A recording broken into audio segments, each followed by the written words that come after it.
दोस्तों, क्या आपने कभी सोचा कि जब हम मरने लगते हैं तो हमारे शरीर के साथ क्या होता है? हमारी आत्मा कहां जाती है? अगर आप थोड़े धार्मिक व्यक्ति हैं तो आप यही कहेंगे कि हम मरने के बाद या तो स्वर्ग या नर्क जाएंगे। अगर जीवन भर अच्छे कर्म करते हैं तो जरूर आप स्वर्ग जाएंगे। अगर आपने पाप किए हैं तो आप जरूर नर्क जाएंगे। लेकिन इसके इतर मौत के मुंह से लौटकर आने वाले लोगों ने अपने अनुभव साझा किए हैं। इन लोगों ने बताया कि जब वो मृत्यु के बिल्कुल करीब पहुंच गए थे तब उनके साथ क्या हुआ और उनका मौत का अनुभव कैसा था। ये सब उन्होंने साझा किया। अधिकतर धार्मिक व्यक्तियों का मानना है कि आत्मा कभी नष्ट नहीं होती है। आत्मा केवल एक शरीर को छोड़ती है और शरीर मृत हो जाता है। मानव अस्तित्व का क्या होता है?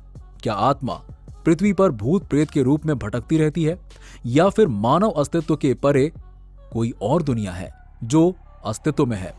कोमा में पहुंच गए कई मरीजों ने मौत के मुंह से लौट आने के बाद अपने अनुभव बताए हैं। इनमें से कुछ लोगों का दावा है कि उन्होंने एक सुरंग देखी जिसके आखिरी छोर से भरपूर प्रकाश नजर आ रहा था। क्या ये दूसरी दुनिया की झलक होती है? खैर, हम निश्चित तौर पर तो नहीं कह सकते। मरने के कुछ क्षण पहले एप्पल के फाउंडर स्टीव जॉब्स को ओ वाव, ओ वाव, ओ वाव ये कहने के कुछ ही सेकंड बाद उनकी मौत हो गई थी। उनके आखिरी शब्दों का क्या मतलब था? क्या वो मरते समय बहुत ही खुशी का अनुभव कर रहे थे? क्या वो कैंसर के दर्द से मुक्ति का अनुभव कर रहे थे? या फिर वो कुछ ऐसा देख रहे थे जो हमारी कल्पना से परे है? क्या वो कोई ऐसी जगह थी जहां वो जाने वाले थे? मौत के बाद की जिंदगी।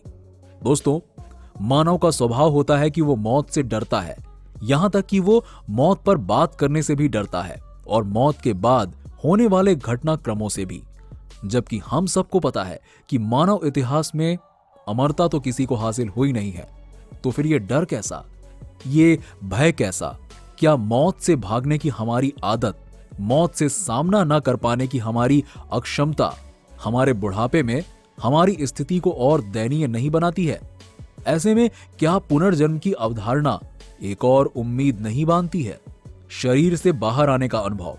दोस्तों, एक थ्योरी यह भी कहती है कि मौत के बाद मृत शरीर से आत्मा निकलती है। कोमा स्टेज में पहुंचे कई लोग ऐसे अनुभवों के बारे में बताते हैं। एक्सीडेंट के बाद मौत के मुंह से लौट कर आए कुछ लोगों का अनुभव है कि उन्होंने उस समय में अपने शरीर को देखा।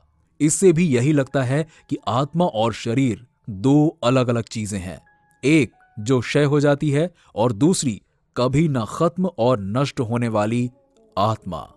मौत का शरीर से साक्षात्कार करने वाले कई अनुभव दिन पर दिन सामने आ रहे हैं। एक स्टडी के मुताबिक 10 में से एक cardiac arrest survivor heart fail होने के दौरान कुछ अजीबोगरीब अनुभव करता है। मौत को करीब से देखकर लौट आने वाले एक शख्स ने इसे कुछ इस तरह से बताया। अचानक से वो मेरे ऊपर आ गया और मैं उसमें समा गया। मैं उस प्रकाश में था और मैं एक बहुत ही सुंदर जगह पर था। ये मानवीय नहीं था, इसलिए इसे मानवीय ढंग से समझ पाना मुश्किल है। लेकिन वो जो कुछ भी था बहुत खूबसूरत था। ये सपने से अलग था जिसमें सब कुछ धुंधला होता है, लेकिन फिर भी सब कुछ बिल्कुल साफ था। दोस्तों, आईसीयू में भर्ती एक और महिला की कहानी है। उस महिला ने बताया, अचानक से मुझे ऐसा लगा कि जैसे मेरा पूरा शरीर किसी प्रकाश की तरफ खींचा चला जा रहा है। मैंने खुद को एक सुरंग में पाया और मुझे पता था कि मैं मर चुकी हूं। मशीनों की आवाज और दवाइयों की महक से दूर वहां बिल्कुल शांति थी। भयंकर दर्द के बजाय मैं बहुत ही हल्का और राहत महसूस कर रही थी। मुझे पूरा एहसास था कि क्या हो रहा है। फिर भी मुझे बिल्कुल डर नहीं लग रहा था। उस सुरंग के अंत में एक गेट नजर आ रहा था।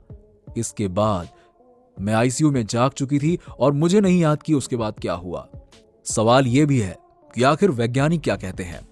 वैज्ञानिक इसकी व्याख्या अपनी भाषा में करते हैं। उनका कहना है कि ऐसे अनुभव तब होते हैं जब क्वांटम पदार्थ नर्वस सिस्टम को छोड़ चुके होते हैं। यूनिवर्सिटी ऑफ एरिजोना के डॉक्टर स्टुअर्ट हैमरऑफ का दावा है कि हमारी आत्मा का सार मस्तिष्क की कोशिकाओं में माइक्रोट्यूबुलस में होता है। जब हार्ट काम करना बंद कर देता है तो ये यूनिवर्स में विपरीत होना शुरू हो जाती है और अगर व्यक्ति जीवित बच जाए तो फिर से लौटने लगता है। कुछ लोगों का कहना है कि मौत के ये अनुभव एक मनोवैज्ञानिक प्रत्यय है। दिमाग में होने वाले रासायनिक परिवर्तनों की वजह से ऐसे अनुभव होते हैं। आईसीयू में मौत को करीब से देखने का दावा करने वाली महिला बताती है कि मेरी मौत यानी कि मौत के करीब पहुंचकर जिंदा बचना मेरी जिंदगी का सबसे बड़ा टर्निंग पॉइंट साबित हुआ। अभी तक मैं यही सोच सोचकर परेशान रहती थी कि लोग क्या कहेंगे, लेकिन जब मैं मरते मरते बच गई तो मैंने प्रतिज्ञा ली कि अब केवल अच्छे दिनों के साथ ही मेरी जिंदगी का हिस्सा नहीं होंगे। अब मुझे मौत से भी डर नहीं लगता और अब मैंने जिंदगी से भी डरना छोड़ दिया है। उस दिन से लेकर आज तक मैंने कभी पीछे मुड़कर नहीं देखा। दोस्तों, कुछ भी हो, आफ्टर लाइफ के इन अनुभवों को सुनकर एक उम्मीद तो बनती है और हम मौत को स्वीकारने में ज्यादा सहज हो पाते हैं। मौत को स्वीकारने पर जिंदगी के एक एक दिन की कीमत और अच्छे से समझ पाते हैं। वीडियो कैसा लगा नीचे कमेंट करके बताइएगा। मिलते हैं अगले वीडियो में।